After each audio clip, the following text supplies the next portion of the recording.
Why do they look the same, though?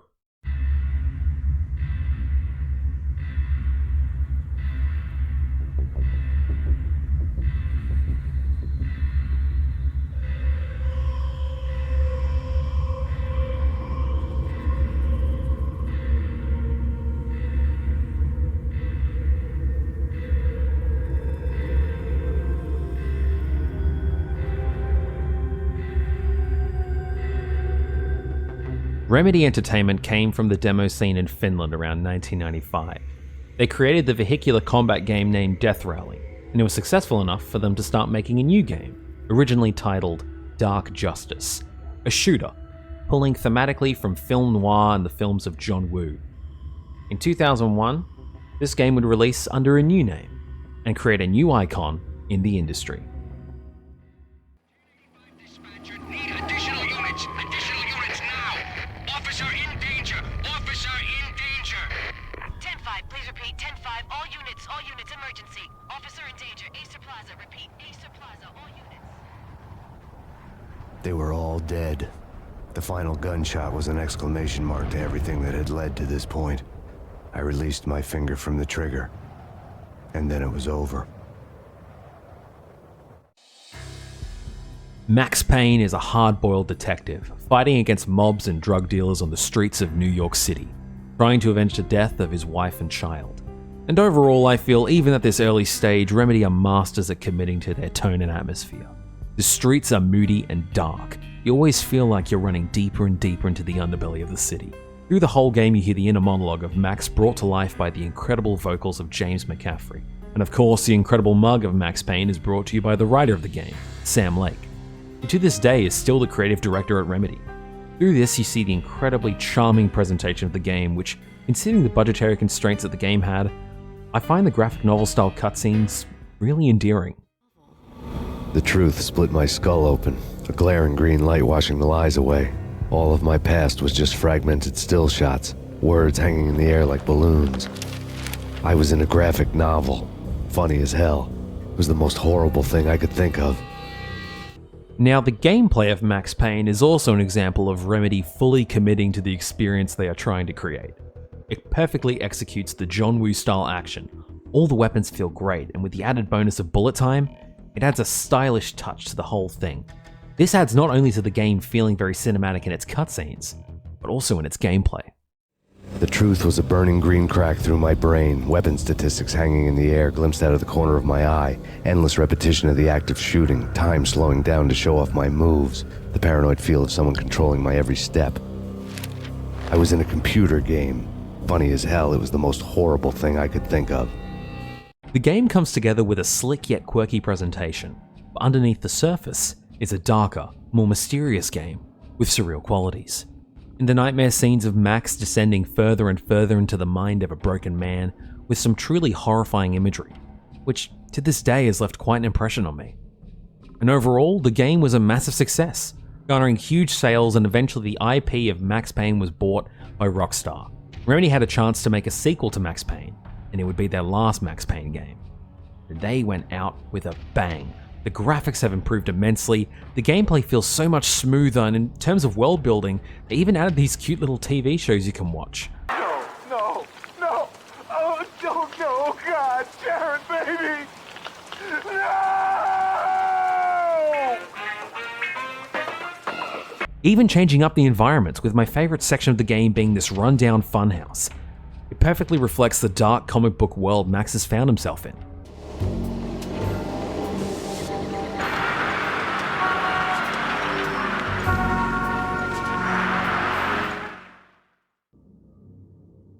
I think we can see that Max Payne 1 and 2 really showed that Remedy know how to craft a very specific world, with a very unique tone. So much so that when Max Payne 3 was released 9 years later under Rockstar, which is still in its own right a phenomenal game, it is tonally drastically different from the previous games. And I think the reason why is because Rockstar felt they couldn't capture the same style and atmosphere that Remedy could. So after 7 years of success with the hardboiled detective Max Payne, it was time for Sam Lake and Remedy to move on. Little did they know their next game would take another 7 years to complete. And what would this game be about? A writer who, after many years of success writing a hard-boiled detective series, has been struggling with writer's block. He goes on a vacation with his wife to find some... Oh, their names rhyme. I get it. Stephen King once wrote that nightmares exist outside of logic, and there's little fun to be had in explanations. They're antithetical to the poetry of fear. In a horror story, the victim keeps asking why, but there can be no explanation, and there shouldn't be one. The unanswered mystery is what stays with us the longest, and it's what we'll remember in the end. My name is Alan Wake. I'm a writer.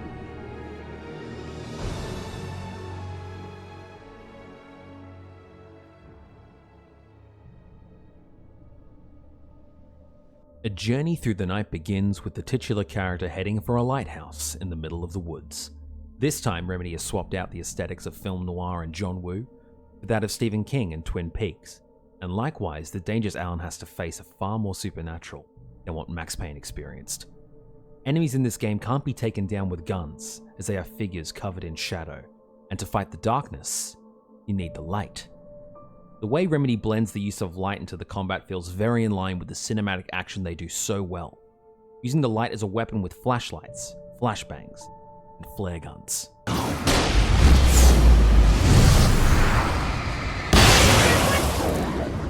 Alan Wake continues with an array of interesting characters to fill out the world.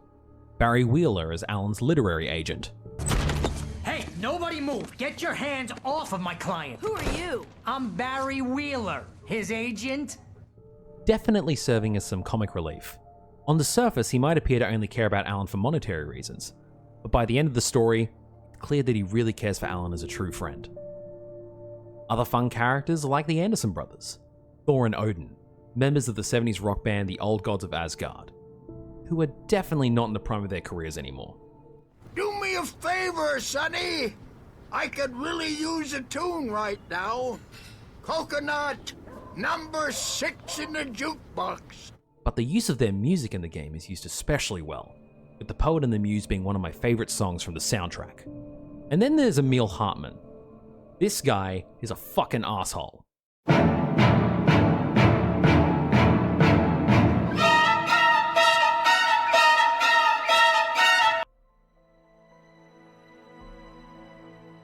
Along with the characters, Remedy have vastly improved in terms of presentation and cinematics, and I find for a 13-year-old game, it still looks quite beautiful at some points. Remedy also dropped the graphic novel style cutscenes from Max Payne in favor of trying to emulate a prestige TV series, ending every level with a different credit song, with music provided by Roy Orbison, Nick Cave, and David Bowie. And the game even carries over the in-universe TV shows, with very endearing, very creepy Night Springs.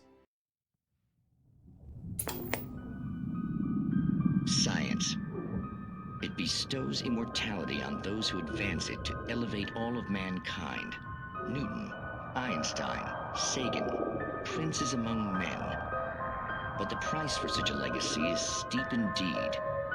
In Night Springs. But what about Alan himself and the journey he goes through? Well, for me, that's the most interesting part of this story. Now clearly, Alan is a surrogate for Remedy themselves, with the Alex Casey novels he has written being an homage to Max Payne. After the success, he needs a break. Him and his wife Alice have taken a trip to the Pacific Northwest, into the peaceful town of Bright Falls. And this moment of quiet you have on the lake is genuinely beautiful. But it doesn't last.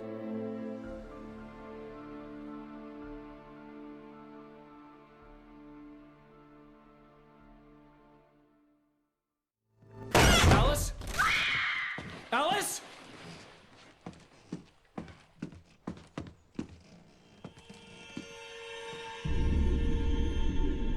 Oh no!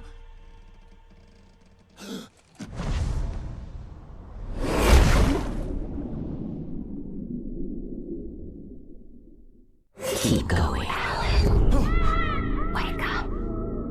Alice? Alan fails to save his wife, and he wakes up a week later with no recollection of what happened after the events of Cauldron Lake. Men with axes are hunting him in the night, and Alan discovers the pages of a manuscript for a novel he has written. and the events of the novel are coming true, leading to an exciting plot with lots of twists and turns, even leading to some characters finding out that they might just be a character in a story. Get back in the cell, Stephen King. The only way you're leaving this place is over my dead... Wait a minute. I know this. To our understanding, the reason this is all happening is that underneath Cauldron Lake is a dark place, with the ability to pull from fictional creations and make the stories come true, in an attempt to have more power. This is what has happened to Alan's manuscript. The Anderson brothers used the water from the lake to create moonshine, and we've seen the effects. Even a poet in the 70s named Thomas Zane was the first to deal with the supernatural phenomenon, leading to him possibly creating Alan Wake. As a child, Alan was afraid of the dark. He would have night terrors and not be able to sleep. His mother gave him an old light switch and called it the clicker. Once you turn the switch, it'll scare away all the darkness. And now, 30 years later, Alan has found the clicker left for him by Thomas Zane and a poem written in the 70s explaining the exact same story from Alan's childhood. Now, Thomas hasn't written Alan's entire life. This power relies upon implication. For the case of Zane's poem, he only wrote the story about the clicker and Alan finding it years later. So reality will shift and bend to make that true. Whatever happens in between doesn't really matter. But it all has to lead to this event, like fate. Now you can look at this from two ways. Either Alan used Thomas Zane as a way to advance the story in the manuscript he wrote, thus showing that the power underneath Cauldron Lake has the ability to warp through time. Or, this is all a chain reaction set off by a poem Zane wrote in the 70s, thus leading to Alan becoming a successful writer. Maybe even creating Alan Wake entirely, leading to the events of this game.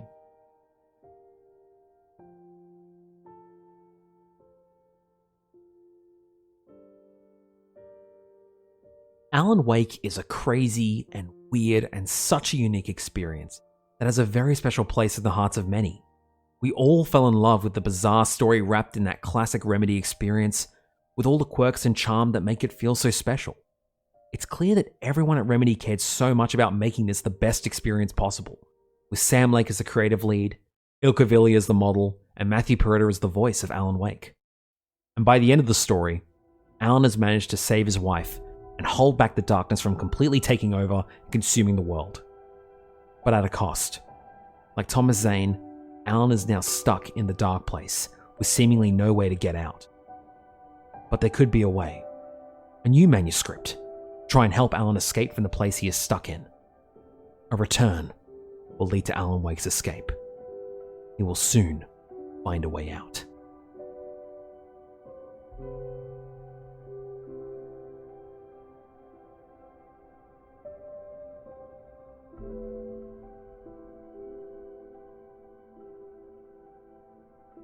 When Alan Wake released, critically it did very well, with particular praise for its story and presentation. But unfortunately, Microsoft, the publishers of the game, thought it would be a good idea to release it the same day as Red Dead Redemption. And within its first 2 weeks, Red Dead sold 1.5 million units, with Alan Wake struggling to sell 150,000. Sam Lake and the team immediately got to work on a prototype for Alan Wake 2, which is now up on YouTube, and it looks like such an improvement on the first game. More dynamic enemy encounters, continuing the cinematic through line from the previous game, and Alan being able to rewrite the manuscript pages to help him traverse the dark place. But due to a lack of sales, Microsoft weren't interested in funding a full-on sequel. Instead, we got Alan Wake's American Nightmare, more of an Alan Wake 1.5 sold on the Xbox Live Arcade. And for what it is, I think it's a lot of fun, swapping out the more horror-themed tone of the original for a more grindhouse action film. And the combat definitely feels more action-oriented than the first, with new enemy types and Alan being more prepared for them. In this game, coming across as a seasoned warrior, Alan is more capable of dealing with the darkness. And even though overall I really feel this game is held back for budgetary reasons, it still has that Remedy charm and allows Ilka Villi and Matthew Peretta to truly shine as Wake's evil doppelganger, Mr. Scratch, providing the best parts of the game for me. I'm not afraid to be the center of attention. Sadly, Alan Wake's American Nightmare sold only half the amount of copies as the original game, and Alan Wake wasn't going to continue. Sam Lake released a video talking about the whole situation, and you can see how sad he feels. This clearly was a project that meant a lot to him and the team. Which of course means that the next big game from Remedy won't be Alan Wake 2. However, Microsoft wanted Remedy to move forward with a new project, something fresh and new for the Xbox's next-gen hardware, and it was revealed at Microsoft's E3 2013 presentation. Quantum Break, a new sci-fi time-traveling romp following our hero Jack Joyce. With building speculation, Microsoft also revealed that the game would be bundled with an interweaving TV show, mainly to show the villain's perspective on the story. And, I don't think Quantum Break is a terrible game by any stretch. I think the combat has some interesting ideas with the time manipulation, and the game features some pretty impressive set-piece moments. But something is missing. The world feels generic and poorly written, characters feel flat, and the TV show clearly only had enough budget to pay for the talented cast.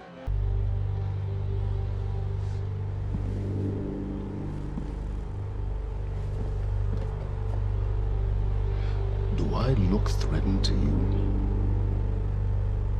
Overall, that Remedy charm is pretty much non-existent in this game. And the reason could be due to studio interference, Microsoft clearly wanting the game to be an Uncharted level success for the Xbox platform. So much so that this is the only Remedy game not written by Sam Lake. Microsoft hiring external writers to handle it instead. It just feels wrong. To be completely honest, my favorite part of the game is a small teaser for Alan Wake 2 you can find within the first 5 minutes of playing the game.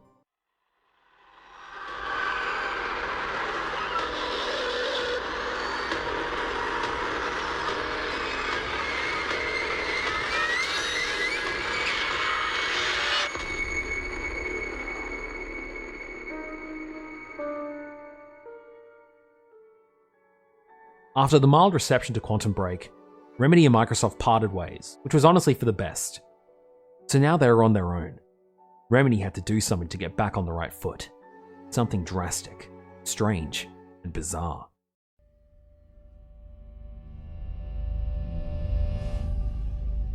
The oldest house is a shifting place. There are rules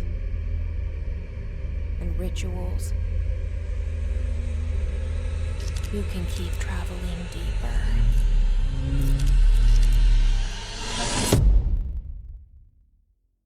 Jesse Faden has been on the search for her brother after he was taken by a mysterious group named the Federal Bureau of Control, a government organization tasked with the containment, study, and control of paranatural phenomena.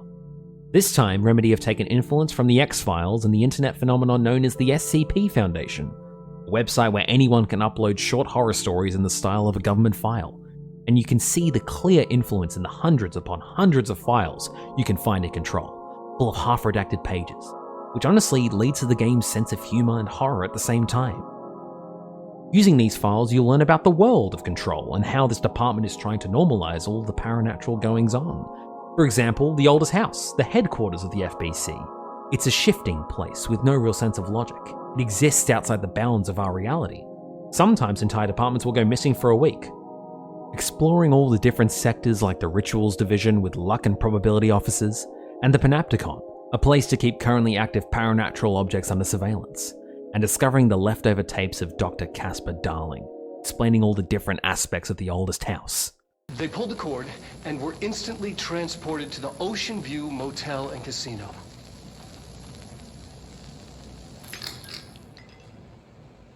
Dream like haze. Overall, the oldest house leaves you with a lot of mysteries and things to discover that we simply will never understand. For example, why does someone need to be staring at this fridge 24/7? What is this rubber duck? Why does it simply follow you around and quack? Who the fuck is the janitor? Why is there a Hideo Kojima exclusive level on the PlayStation 4 version? What is the Ocean View Motel? Why does it randomly appear around the oldest house? What's behind the spiral door? We have talked about the world of Control, but let's talk about the story and the characters. Jesse is in contact with an extra-dimensional being named Polaris, who leads Jesse to the FBC. And while she is on her way to meet Director Trench, he is a bit preoccupied.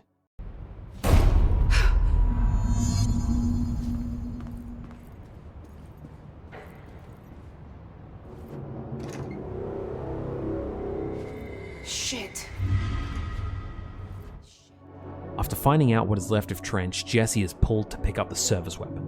The weapon provided to the director by the board. The board exists outside this plane of reality. And not only are you given this weapon, you're able to block incoming attacks, throw objects with telekinesis, and you can fly. Use all of these to deal with the Hiss, an almost unstoppable force that can corrupt and infect anyone it comes into contact with. Honestly, for me, this is Remedy at their absolute best in terms of gameplay. It is so fast and frenetic, and you are constantly being pushed to move and use your moveset to the fullest. This leads to, in my opinion, the peak of any Remedy game, the Ashtray Maze.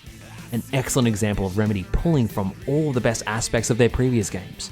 Excellent shooting of Max Payne, fighting in a bizarre and surreal environment like Alan Wake, and even improving upon the special combat abilities from Quantum Break and making them better.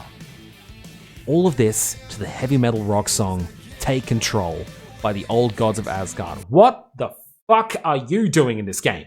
Remedy have always worn their influences on their sleeve, and with this game, they're clearly proud of where they've come from.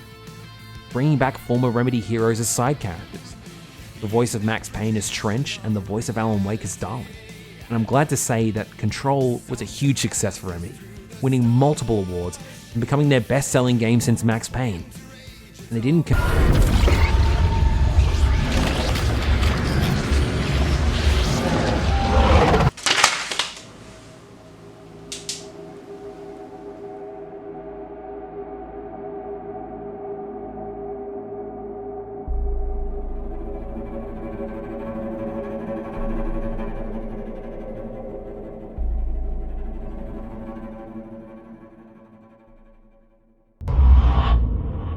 Forgotten again.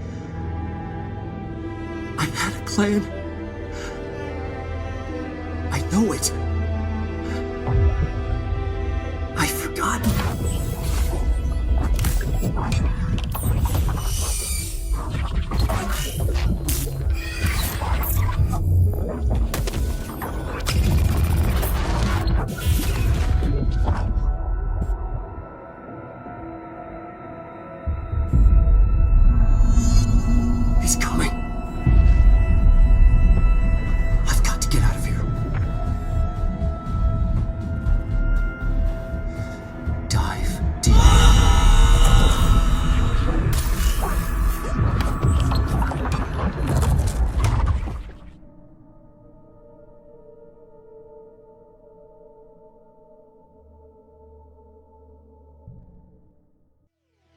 I don't exactly know how to express the emotions I was feeling when playing through Control, finding these pages explaining the events of a game that I had played 9 years earlier, as if it was just another lost case within the halls of the FBC.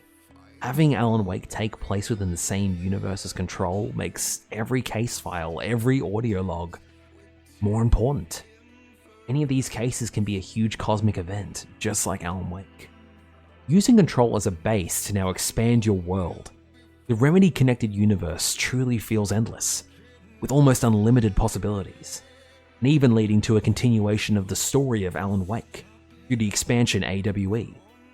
Seeing him again, it just felt like a warm blanket and talking to an old friend you haven't seen in a while. Now, through the events of this expansion, you get the understanding that Alan, after all this time, is still trying to find a way out since Jesse is dealing with someone from his past. Do you remember Hartman?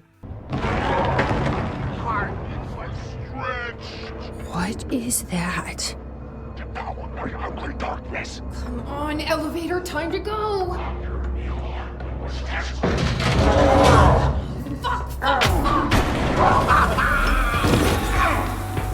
Well, he's a creepy asshole, I guess. This expansion does such a great job at directly blending the previous Remedy games together, and it fits so well into the world. Could it be possible that Alan Wake could have created the entirety of the FBC as an attempt to escape from the Dark Place, just like Thomas Zane did with him? Or did the FBC always exist? And this is all building to the release of Alan Wake 2, and I genuinely can't believe this is happening.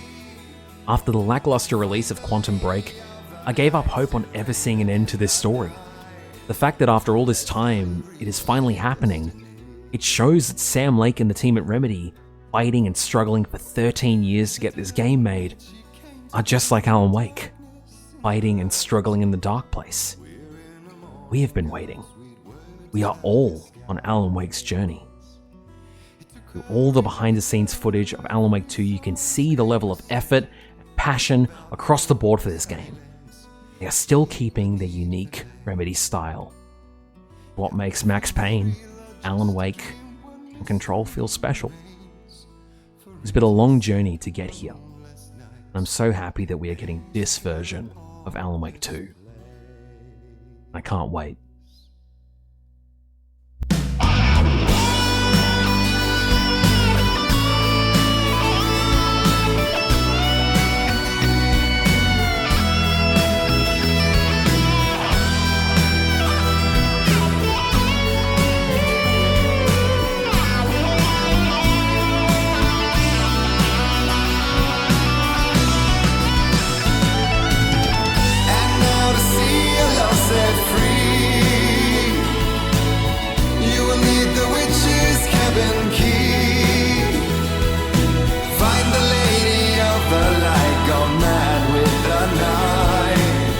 That's how you reshape destiny.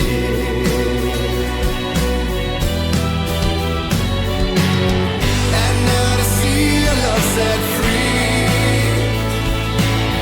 you will lead the witch's cabin key.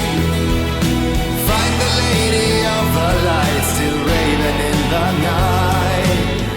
That's how you reshape